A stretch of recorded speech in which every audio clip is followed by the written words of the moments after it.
Let's talk about how to stop hitting at the golf ball and start swinging through. And there's two moves that you need for this to materialise. First of all, the kind of golfer who is hitting at the golf ball is somebody who is very stuck, right? And what that means is that your body's not moving, so your hands and arms have to come down.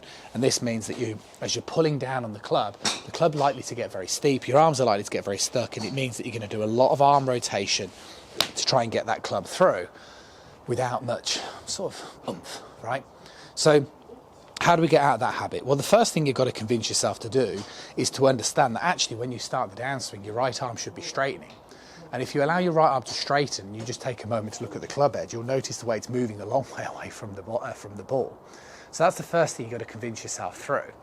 But all of a sudden, if you then start to move your chest more over your lead leg, as you're allowing this arm to straighten, you'll start to notice the way that the club head actually progressively gets closer and closer towards the ball.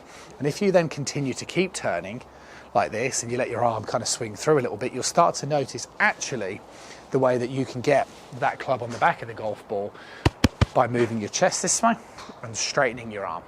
And that's what you're trying to look for. You're really trying to make sure that this chest is moving over your lead leg, this arm can really straighten, and just do a few practice swings, okay, and just break it down that way. So swing back, straighten your arm, okay, like so, turn your chest a little bit, and then let your arms carry on through.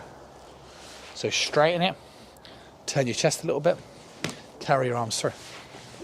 And then that way you get your hands and arms working in unison together, and eventually you'll start to have more confidence to get a stronger feeling of throwing the club away from the body, straightening your arm a bit quicker, helping you generate that bit more speed as you turn through. And then all of a sudden you're going to start to produce a lot more club head speed with less effort. So stop hitting at the ball, start to spend a little bit more time practicing, learning a couple of these moves, chest over your lead leg, straightening that arm, make a massive difference. I'll see you soon.